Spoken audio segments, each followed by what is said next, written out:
In the first century, a tiny, persecuted group of believers achieved the complete reciprocation and harmony that Greek and Roman thinkers like Plato and Aristotle envisioned for a perfect society. Within their community, poverty was effectively eradicated. The text of Acts 4:31 through 35 identifies a spiritual algorithm behind this social outcome. By examining the structural mechanics of this community, we can see how their internal convictions produced these external results.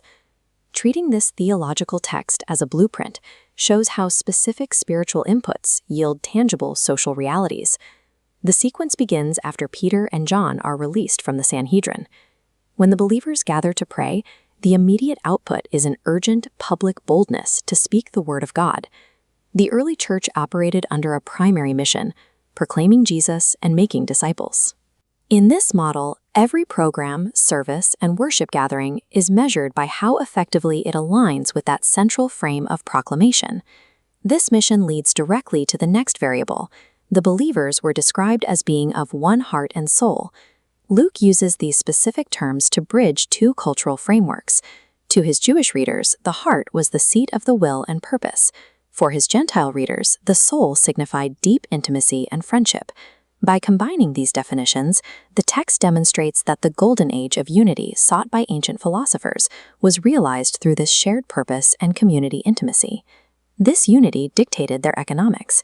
The text describes a stewardship mindset, where individuals viewed their assets as belonging to the community rather than themselves. This flow began with receiving grace, which produced gratitude, manifesting as voluntary generosity.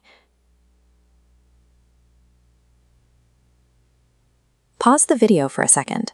Look at the text and try to identify the specific steps wealth took to move from a private owner to a person in need.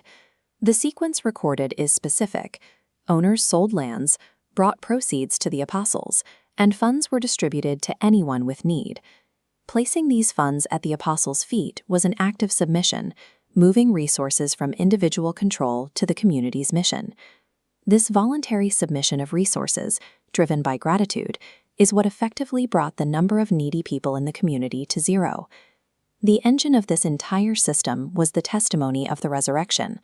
The apostles focused their preaching on the resurrected Christ, which served as the primary source of the grace they received. Within this framework, wealth is a tool for God's mission. Whether a person has much or little, the requirement is that those resources remain at God's disposal. This management of resources fulfilled the ancient mandate in Deuteronomy 15:4, which stated that there should be no poor among God's people. The master blueprint connects these variables: a singular mission of proclamation, a unified will and friendship, and the submission of wealth to spiritual authority. When a community stewards its resources this way to support the poor and pursue justice, it provides a witness to the power of grace. The book of Acts presents this as a real story of how the church functions to create a taste of heaven on earth.